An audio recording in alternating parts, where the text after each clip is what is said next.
Bonjour à tous, Clément de Secret Passion Conduite. Aujourd'hui, on va parler prise de décision. Alors, je vais vous présenter dans l'ordre tout ce qu'on va voir aujourd'hui dans cette vidéo. Alors, il y a pas mal de choses à voir. Une fois en pratique, vous allez voir que c'est pas toujours évident à faire.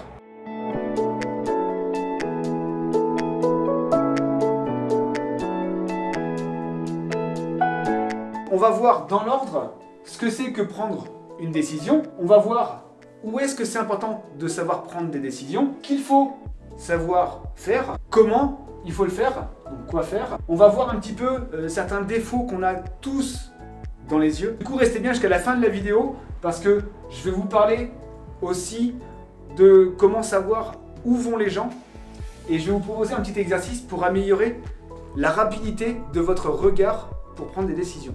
Donc c'est parti. Prendre une décision, c'est quoi? C'est tout simplement savoir si j'ai le temps de passer par rapport à d'autres personnes qui arrivent sur la route.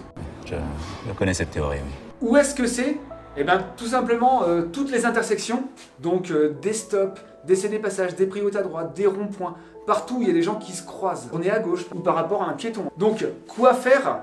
On va avoir besoin de savoir la vitesse des autres.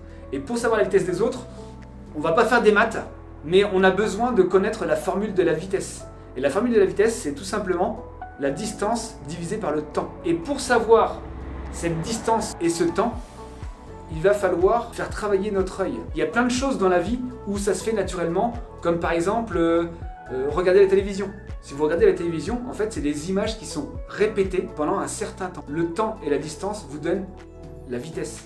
Et ça fait une évolution. Un autre exemple, pour que ça vous paraisse un peu plus clair, un truc que tout le monde connaît, les radars. Les radars, comment ça fonctionne? Eh bien, on prend un point A, un point B, et pendant cette fameuse distance, vous avez mis tant de temps à parcourir de ce point A à ce point B. Ça donne la vitesse au radar. Et bien nous, on a besoin de se forcer à le faire. Tout simplement, quand on va arriver à une intersection, je prends l'exemple comme ça, un rond-point, et bien si vous regardez à l'avance, à gauche, qu'il y a quelqu'un, vous avez une image. L'image ne vous donne pas la vitesse. Vous allez avoir besoin de regarder les autres, d'où ils viennent, donc à gauche c'est un rond-point, de regarder ailleurs, du style où vous voulez aller, parce que c'est un rond-point, il faut tourner le volant quand même, et remettre les yeux sur les personnes que vous aviez vues avant. Le temps qui s'est passé à regarder ailleurs, la voiture aura avancé, un temps, une distance est égale à la vitesse. Donc maintenant, c'est le moment d'aller en voiture. On va surtout travailler en fait le côté de bouger les yeux, ce qu'on appelle la mobilité du regard, pour ne pas tomber dans les défauts de nos yeux, et au contraire, grâce au mouvement de nos yeux, avoir une évolution de ce qui se passe, ou d'avoir la vitesse des gens. C'est parti. Alors du coup, j'ai un cédé le passage là-haut. Alors on n'est pas là pour apprendre à passer un cédé le passage, on est là pour apprendre à prendre une décision. Et là, mais bêtement, je regarde à gauche, à droite, à gauche, à droite. Je vois pas, il y a du monde, il y a personne.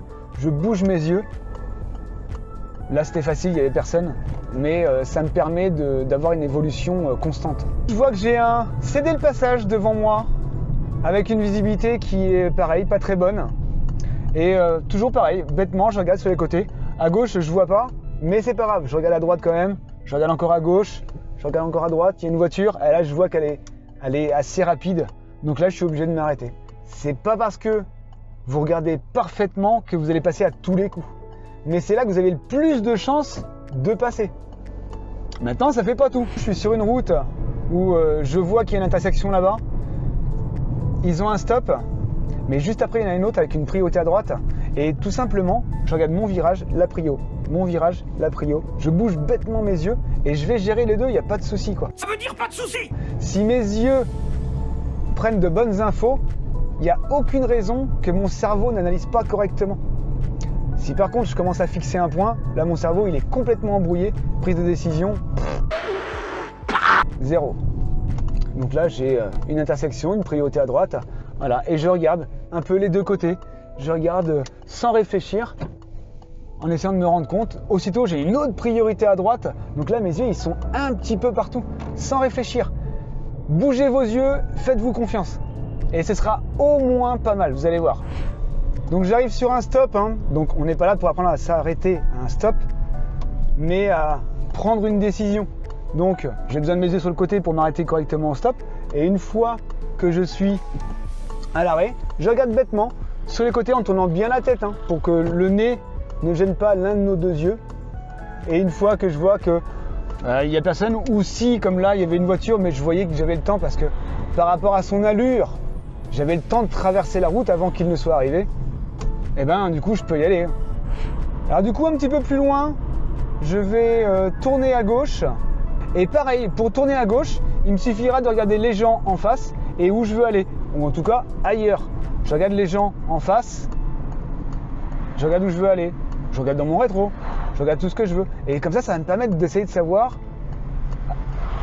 l'allure qu'ils ont par rapport à la mienne, de freiner plus ou moins tôt et d'essayer de tourner sans m'arrêter. Si je fixe les gens, j'y vais au pif quoi. Jamais plus de 2 secondes. Déjà quand on regarde quelque chose 2 secondes, on peut se dire qu'on a un regard assez lent. Il faut vraiment être assez rapide. Après c'est pas des coups d'œil dans tous les sens parce que faut quand même que l'œil s'adapte et arrive à régler un petit peu la vue. Mais 2 secondes, pas plus quoi.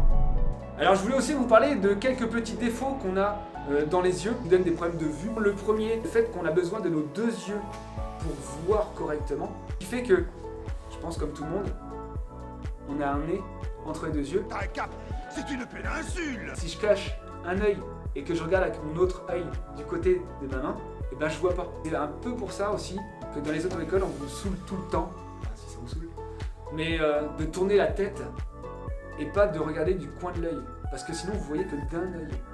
Avec vos 2 yeux, vous avez une meilleure vue. Donc il faudra bien faire l'effort de tourner les yeux. Et le deuxième petit défaut qu'on a, c'est que tous, dans l'œil, on a ce qu'on appelle la tache aveugle. La tache aveugle, c'est tout simplement un endroit de l'œil qui ne voit pas, qui reprend les lumières et les couleurs de tout ce qu'il y a autour. C'est pas une tache, hein. C'est pas un endroit où il y a un point noir. Tout simplement, vous regardez quelque part et il est possible qu'à un endroit, vous ne voyez pas ce qu'il y a vraiment. C'est aussi pour ça que des fois on entend des gens dire « j'ai regardé mais je ne l'ai pas vu ». Ces gens-là, c'est des gens qui regardent une fois, qui sont tombés dans la tache aveugle et ils passent. Alors ce qu'il va falloir faire pour ne pas tomber dans cette tache aveugle, c'est regarder au minimum 2 fois. Vous regardez une fois, vous regardez ailleurs, vous regardez encore une fois, vous aurez un angle différent. Et avec cet angle différent, vous ne pouvez pas tomber 2 fois dans la tache aveugle. Je vais vous proposer, si vous voulez savoir exactement, faire l'expérience de ce qu'est la tache aveugle, d'aller voir une vidéo, c'est le Dr Nozman, et il a fait une vidéo qui permet de comprendre ce qu'est la tache aveugle, pour ensuite, vous puissiez, si vous l'avez compris, pouvoir progresser et avoir le réflexe de regarder au minimum 2 fois. J'arrive sur un rond-point, donc il y a du monde devant, il y a du monde derrière, et malgré tout, je vais essayer de ne pas m'arrêter au rond-point. Alors je vais pas me dire du coup, il y a quelqu'un dans le rond-point, je passe pas. Je vais juste essayer à l'approche de ce rond-point de savoir si les autres vont y aller. Donc je vais regarder à gauche les gens à qui on doit céder le passage, à gauche et en face, et je bouge un peu bêtement mes yeux. À gauche, en face. Les autres, je sais qu'ils vont y aller. À moi, je regarde plus, je regarde plus, ça me donne la vitesse. Et en fonction de ça, je vais gérer mon allure. Là, j'ai freiné un tout petit peu plus tôt que la normale. Et du coup, je me suis rendu compte qu'il fallait que je freine un tout petit peu plus tôt et j'ai réussi à passer en deuxième. Si j'avais eu le malheur de fixer la voiture, j'aurais eu du mal à me rendre compte de son allure, je serais arrivé trop vite et je me serais arrêté. Alors que c'est quand même vachement plus facile de passer un deuxième à un rond-point. Des fois c'est possible, des fois c'est pas possible. Mais si vous observez tout le temps avec des mouvements d'yeux, comme ça, sans réfléchir, il n'y a pas de raison que vous n'arriviez pas, si c'est possible, à passer sans vous arrêter. Donc on va aller à gauche. Je vois qu'il y a une voiture devant qui est arrêtée avec des piétons, mais voilà, je commence à chercher, à savoir s'il va pouvoir y aller. Il y a une voiture qui sort, j'ai une voiture rouge là-bas, une grise, je bouge mes yeux et je me rends compte que j'ai le temps de passer. J'y vais tout de suite. Un tout petit peu plus tard, et il aurait fallu que j'accélère un petit peu. Il aurait fallu que j'accélère un tout petit peu plus tôt pour passer avec plus de marge, quoi. Tout à l'heure, j'ai eu un premier cas où il fallait que je freine plus tôt parce que j'étais trop près de lui. Et là, du coup, c'était l'inverse. Là, j'avais besoin, à peu de choses près, d'accélérer plus tôt pour garder une bonne marge, quoi. Donc, je vous avais dit en début de vidéo que je vous parlerai de petites choses bonus. Où vont les gens? Et alors, il y a quand même beaucoup de gens qui tombent dans une erreur qui est toute simple, toute bête. C'est qu'ils se fient au clignotant des gens. Sauf que, on le sait, de par expérience, les gens qui conduisent depuis longtemps, c'est que les clignotants, certaines personnes les utilisent très très mal. On voit des gens qui ne mettent pas de clignotants dans les ronds-points, donc ça c'est une chose, mais on voit aussi des gens qui mettent des clignotants à droite pour dire qu'ils sortent, et en fait ils sortent pas. Donc ne vous fiez jamais aux clignotants des gens.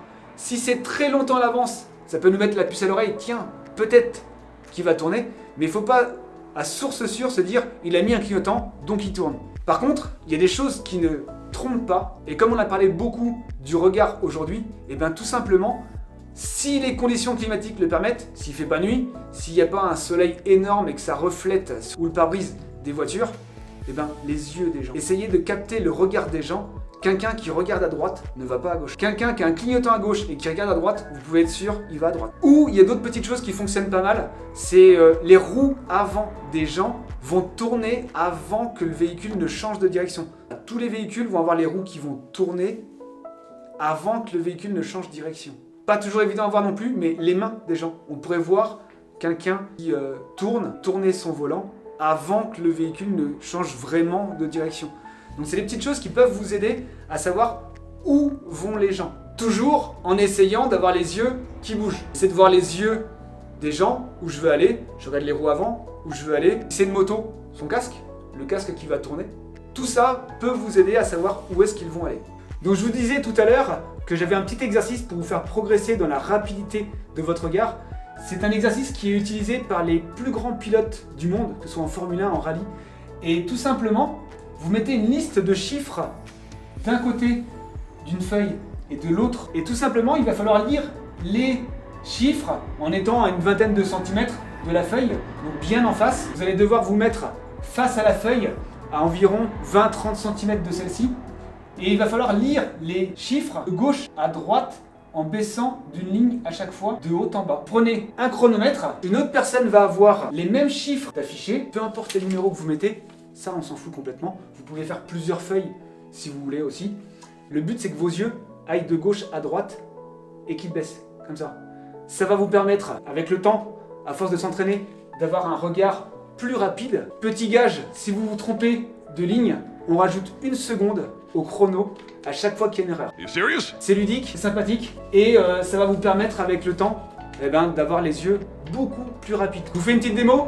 Voilà. Donc du coup je me mets à 20-30 cm de la feuille et quand le chrono part, je lis mes chiffres de gauche à droite et de haut en bas. 3, 2, 1, c'est parti. 3, 91, 17, 55, 82, 36, 54, 18, 12, 87, 91, 44, 24, 59, 65, 73, 97, 13, 38, 1. Et stop. Bravo! Donc voilà, j'espère que cet exercice vous aidera à progresser un petit peu en termes de rapidité du regard, vous amusera un petit peu aussi. Donc, petit récap de cette vidéo. Alors, même si on a vu beaucoup de choses, s'il y a beaucoup de choses à comprendre, que c'est peut-être un petit peu embrouillant au début, il y a surtout un truc pour le récap à voir. Vous avez vu, j'ai pas mis de liste comme d'habitude. Le seul truc qu'il faut vraiment retenir dans cette vidéo, c'est que vous devez toujours avoir les yeux mobiles, relativement rapides. Quand je dis relativement rapide, regardez quelque chose 2 secondes, déjà c'est assez lent. Il faut vraiment avoir les yeux qui soient assez rapides. Et même si des fois vous ne savez pas où regarder, dites-vous que si vous regardez autre chose, n'importe quoi, au moment où vous remettez les yeux sur la chose que vous avez vue avant, soit devant, sur le côté, derrière, il va y avoir une évolution. Ça marche partout. Vos yeux permettent de savoir si les gens vont vite ou pas. Et même si parfois ça peut faire un peu peur, si vous arrivez dans un endroit où il y a beaucoup de monde, que vous avez peut-être un petit peu les pétoches, faut y penser à l'avance. Je bouge mes yeux, je bouge mes yeux, je bouge mes yeux. Un peu comme un robot, un peu entre guillemets bêtement. Et ça vous permettra de vous rendre compte de l'évolution qu'il y a sur la route. Voilà, j'espère que cette vidéo vous a plu. Et je vous dis à bientôt sur Secret Passion Conduite.